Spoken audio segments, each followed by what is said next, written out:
যাবেন যে আদৌ কি এটা কাম্য আমাদের একটা ফ্যামিলিকে এইভাবে হুমকি দেওয়া। তাদের অপরাধ কি? তারা একজন আরেকজনকে ভালোবাসে, বিয়ে করছে, এই জন্য হতে তো পারে তারা বিয়ে করে ফেলেছে। আপনার প্রবলেম কি? হোয়াই? বাপি আর স্মৃতির জীবনে ঝড় চলে আসছে, কারো ভালো কেউ দেখতে পারে না। কারো সুখ দেখে যদি আপনার জ্বলে, তাহলে আপনার কতটা চুলকানি বলেন তো। নিজের খেয়ে কাউকে দেখে আপনার জ্বলতেছে। একটা ডিভোর্সি মেয়ে কখনো সে সংসার বাঁধতে পারবে না, কখনো আর কাউকে ভালোবাসতে পারবে না। ডিভোর্সি মেয়ে মানে তার সব দোষ, সে জীবনে অনেক বড় অপরাধ পাপ করে ফেলেছে। ডিভোর্সটা কেন হলো, কিসের জন্য হলো, সেটা কি কখনো আপনারা দেখেছেন?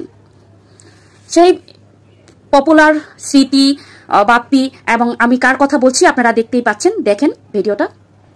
তারপর বিথি আপুকে সবাই চিনেন, যারা ফেমাস মুখ, এরা ইন্টারনেট জগতে তারা বড় কন্টেন্ট ক্রিয়েটর, তারা অনেক ফেমাস রাজশাহীর।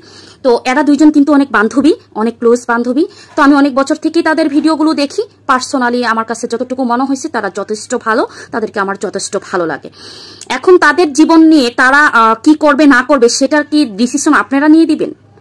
এই মেয়েটা 3 বছর 4 বছর সংসার করেছে এবং কি পছন্দ করে বিয়ে করেছিল, এবং এই হাজবেন্ড তাকে, তার এক্স তার জীবনে আসার পরে তার স্ত্রীকে, এই স্মৃতিকে সে ডিভোর্স দিয়েছে। আমি সংক্ষেপে বলছি, এত কিছু তো আর বিশ্লেষণ করে আপনাদের ভিডিওতে বলা যায় না। ডিভোর্স দিয়ে দেওয়ার পরে সে 3 বছর পর একটা মানুষকে সে নতুন করে ভালোবাসছে। এমনও হতে পারে তারা বিয়েও করেছে। ছেলেটা আইল্যান্ড থাকে, তো বাংলাদেশে আসছিল। তারা যেহেতু পাবলিক প্লেসের লোক, তারা পাবলিক প্লেসের মানুষ, কাজ করেন পাবলিক প্লেসে, তো তাদের একটা ভিডিও ভাইরাল হয়, এই ভিডিওটা। তো এই ভিডিওটা ভাইরাল হওয়ার পরে সবাই দেখে যে কে সেই লোক। এখন আস্তে আস্তে তারা তো পাবলিক, এখানে কন্টেন্ট ক্রিয়েটর সব ধরনের ভিডিও ছাড়ে, তো এখন আস্তে আস্তে সবকিছুর মাধ্যমে, টিকটক সবকিছুর মাধ্যমে সবাই জেনে যায় এই ছেলেটার সাথে এই মেয়েটার সম্পর্ক। এমনও হতে পারে তাদের বিয়েও হয়ে গেছে। এখন এটা তারা মানুষকে জানাতে চাচ্ছে না। এখন তার এক্স হাজবেন্ড সে এই মেয়ের সাথে শত্রুতা করতেছে, এবং তার এক্স হাজবেন্ডের যে ওয়াইফ, সেও তার নামে অনেক বাজে কথা বলতেছে। এবং কি এই বাপ্পি ছেলেটার ফ্যামিলিতে ফোন করে তার বাবা মাকে হুমকি দেওয়া হচ্ছে যে আপনার ছেলে আর বাংলাদেশে আসলে আর কখনো বিদেশে ফিরে যেতে পারবে না। ভিতরে যদি বিন্দু মাত্র যদি থাকে, মানে আপনি যদি কাওয়ার্ড না হয়ে আমার বাবা মারে না কল দিয়ে, থ্রেট না দিয়ে আপনি আমার সাথে কথা বলেন, কোনো কিছু বলার থাকলে আমারে বলেন। সো আমার বাবা মারে ফোন দিয়ে এটা বলা রিজন আমি বুঝতেছি না যে আপনার ছেলে নেক্সট টাইম বাংলাদেশে আসলে আর বিদেশে ফিরে যাইতে পারবে না। এখন সেই ছেলেটা 4 মাস বাংলাদেশে ছিল, তারা হয়তো বন্ধু হিসাবে হোক, প্রেমিক হিসাবে হোক, তারা আড্ডা দিয়েছে, কথা বলেছে, হয়তো বা অনেক কিছু ভিডিও তারা হয়তো একটু শর্টকাটে একটু ভিডিও মেক করেছে। এটা দেখে অনেক মানুষ অনেক দোয়া করতেছিলেন, ভালো বলতেছিলেন। আমার মতো মানুষ যারা, ওরা অবশ্যই, আমি এই ভালোবাসাটা দেখে আমার কাছে অনেক ভালো লাগছে, তাদের ভালোবাসা। এই ছেলেটা আনমেরিড এবং কি আইল্যান্ডে থাকে এবং ভালো একটা শিক্ষিত ছেলে। এই মেয়েটা সবকিছু জেনে বুঝি তাকে ভালোবেসেছেন এবং কি বিয়ে করবেন, তারা জীবন যাপন করবেন, বা জীবন কোথায় যা দেখেন সেটা আপনারা কেউ অনেক ভালোবেসে তাদের জন্য দোয়া করতেছেন, কেউ অনেক জেলাস হচ্ছেন, কেউ এদের সাথে শত্রুতা করতেছে। মেয়েটাকে হুমকি দেওয়া হচ্ছে, মেয়েটাকে বাজে বাজে কথা বলা হচ্ছে, মেয়েটাকে নিয়ে বাজে বাজে পোস্ট করা হচ্ছে, এবং কি ছেলেটার ফ্যামিলিতে পর্যন্ত তাদের অনেক ধরনের হুমকি দেওয়া হচ্ছে। এখন আমার কথা হলো, এই মেয়েটার মানে অপরাধটা কি? সে একজনকে ভালোবাসতে পারবে না, তার ভালোবাসার কোনো অধিকার নাই।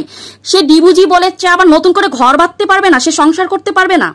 আপনি তো দিব্যি সংসার করছেন, আপনি আপনার ভালোর জন্য এই মেয়েটাকে ডিভোর্স দিয়ে দিয়েছেন। তাহলে এই মেয়েটা তো এই যে আজকে প্রায় 3টা বছর এই মেয়েটাকে কত কাঠ খড় পোহাইতে হয়েছে আপনারা ভাবতে পারেন? কতটা কষ্ট করে এই মেয়েটা কন্টেন্ট ক্রিয়েট করে, নিজে প্রতিষ্ঠিত হয়ে, অনেক কিছু করে আজকে সে এত দূর পর্যন্ত আসছে। এখন আপনারা তার পিছিয়ে লেগে আছেন কেন? সবকিছুতে তাকে কেন আপনারা শত্রুতা করতেছেন? তার জীবনে ঝড় চলে আসছে, নজর দিতেছেন। নজর এত একটা খারাপ জিনিস, বিশ্বাস করেন। এখন আমার কথা হলো, যাদের এদেরকে দেখে, মানে এই যে এইসব ভালোবাসাগুলো, ভালো জিনিসগুলো দেখে যাদের জ্বলে, এরা কি আসলে মনসত্ত্ববোধ আছে এদের মধ্যে? মনসত্ত্বহীন না এরা? বলেন তো, আপনাদের কি মনে হয়? অবশ্যই আপনারা কমেন্ট করে জানাবেন। বলে তার ফ্যামিলি কি পর্যন্ত হুমকি দিচ্ছেন। এখন কি অপরাধে, কোন অপরাধে ভালোবাসছে এই ছেলেটার সাথে এই মেয়েটার সম্পর্ক? এই জন্য আপনারা হুমকি দিচ্ছে তাদেরকে মেরে ফেলবেন। তার বাবা মাকে বলতেছে তাকে দেখে নিবে।